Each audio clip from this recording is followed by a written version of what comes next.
So yeah, we are going to meet Jim Lee soon. Jim Lee's gonna have his panel, so I'm gonna try to show you some videos from that panel if allowed. If not, I'll try to show some pics of the signing.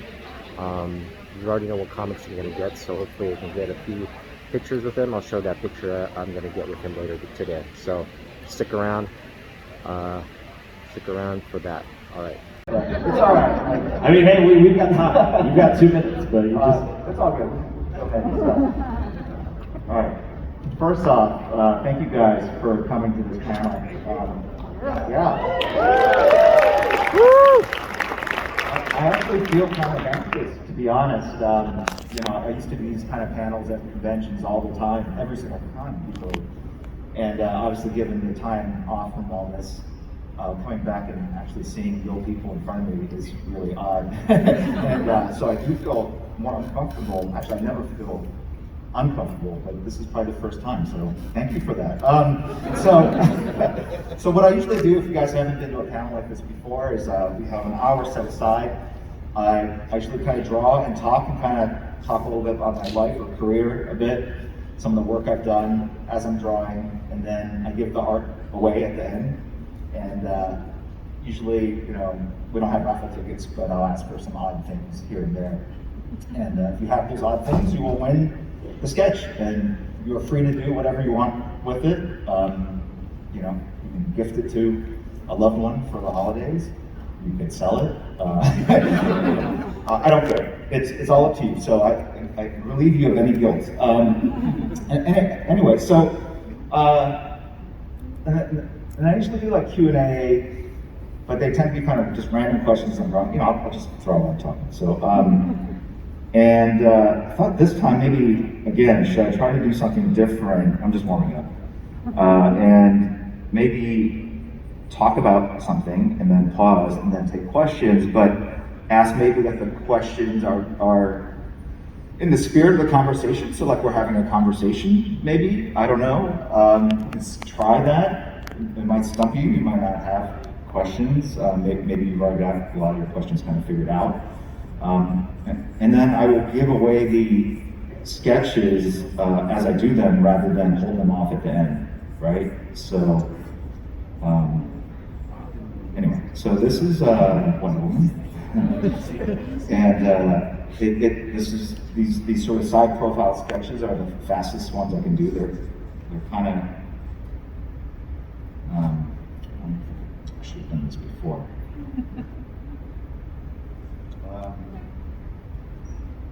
Is there like a little block, something like that's about 2 inches high that I can put this on? I just want to brace it up just a little bit.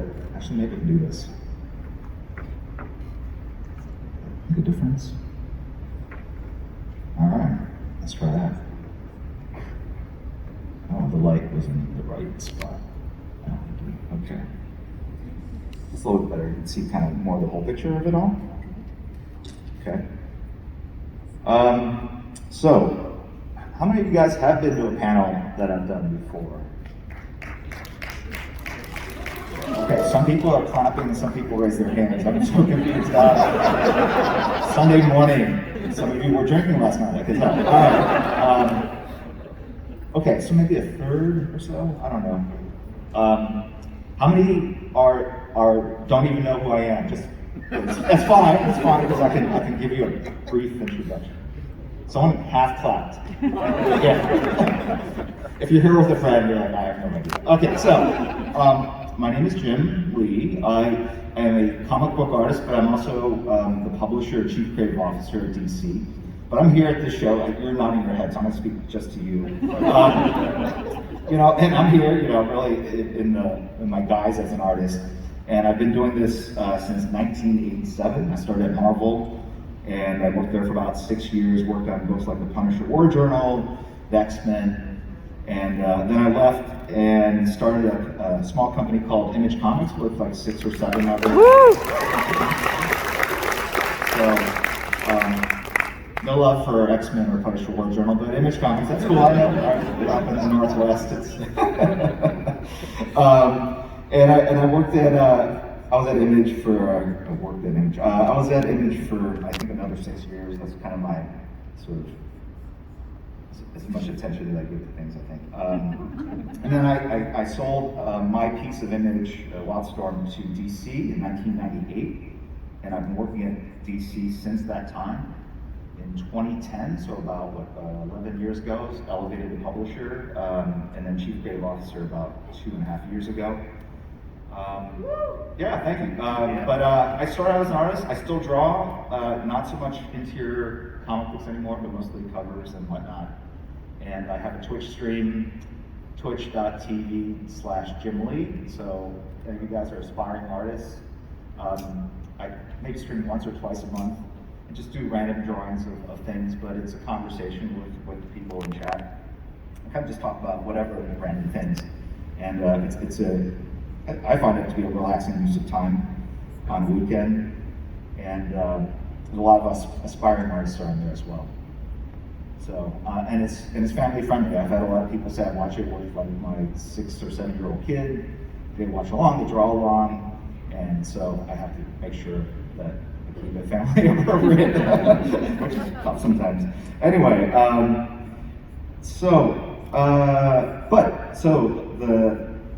my origin story is that before I became a professional, I was born in South Korea, Seoul, South Korea. Yeah, and Koreans here.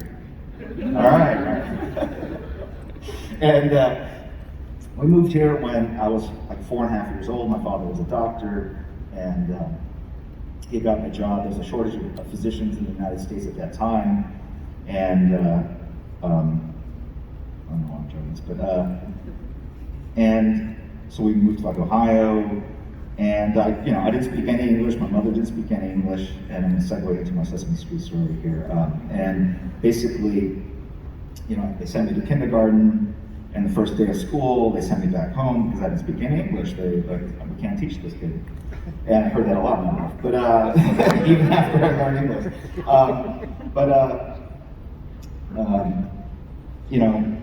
It was really like late '60s at that time. And but I grew up and learning English from comic books. I used to watch these old Max Fleischer Superman cartoons in Korea. They had them over there, and then when we moved to the United States, they had those same cartoons. So that was very comforting, I think, to someone that was just kind of thrown into a new culture. And then so I was really inspired to learn English from comic books. If you look at a comic book, you can kind of tell if the artist is doing their job. You can kind of tell what the story is just by looking at the pictures. You don't even need to read the words. And so I was able to that was my form of entertainment. And then this is obviously before there were big blockbuster, superhero movies, TV shows. There was nothing. So comic books were it. It inspired me to kind of learn what they're saying in the white dialogue balloons. Then that kind of graduated to the yellow captions. And then the letters page. I just consumed these comic books. And then the other thing that really inspired me to learn was Sesame Street, right? There wasn't my parents were very strict, I think. They really didn't even want me reading comic books. They kept throwing away my comic book collection. Horrible. No. They threw it away. I think I was like 14 or 15, I came home, they were in my closet, and they were just gone. And I was like, ran after my mother, like, where are my comics? And she threw them in the dumpster, so I had to dive into the trash can and pull them out. Yeah, so that happened a couple times. And I didn't have a lot of comics, but they were smelly. But I loved them nonetheless. And so Sesame Street was a big part of it. They allowed me to indulge in that as much as I wanted because I was quote unquote educational. And so, and then this year I got a call saying, hey, they're doing this special, talking about a special sort of celebrating this new Muppet member called Ji Young. Would you like to come and help kind of introduce her to the Sesame Street crew? And so that was a really cool honor, one of the coolest things I think I've done in my 34 years of working in comics or so. And if you haven't seen it, it's online, you can check it out. But that was just a really awesome experience. And Sesame Street is something I not only watched, but I also watched with my mother. She learned English as well from Sesame Street. And when that happened, they were like, "Can you send us videos and pictures?" And I've never seen them more proud of anything I've done in my entire career, to be honest. I was like, all this has led me to that moment where they finally were proud, but they still probably wish I became a doctor. So, and that is the truth. But it's okay. I said, we'll let it slide. Anyway, but that was a real cool moment. Anyway,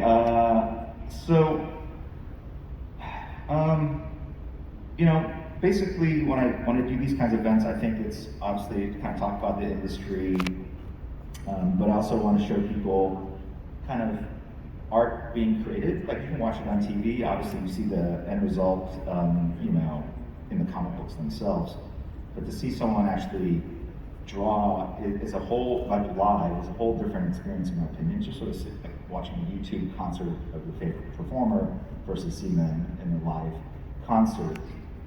And I do find that it can be inspirational and motivating to people, especially if they're trying to figure out a way to, jumpstart their career or, find their calling in life. And that is a big thing for me, certainly as I've gotten older over the years. Sorry, just tell me if I'm drawing off camera, because people online tell me all the time. They are not kind. Are there any people from my Twitch stream here? Oh yeah, you guys are the best. You guys are good, but the rest of them, you guys are awesome. No, they're great. It's a lot of fun. So people are like, well, I don't have a Twitch account. You can just go to that URL and you can watch. You don't even have to. I think you have to sign up if you want to participate in the chat, right? So anyway, so I'm going to pause here for a moment. We're going to give away this Wonder Woman and this Hush once I'm done. But if there are any questions about my origin story, Sesame Street, Twitch, if you're aspiring artists, go ahead. I think there's microphones, so you might have to get it. I can't see. That might be easiest. Yeah, go ahead, sir. Yeah, hey, could you talk about how you met Scott Williams and your collaboration with him for so many years? Yeah. So Scott Williams is my longtime inker partner, and I always jokingly say that he's the person that's been with me the longest in my life, like more so than my wife. So I've known Scott since 1987. Yeah, 87. Yeah, that's when I started comics. And basically, my first job at Marvel was a book called Alpha Flight.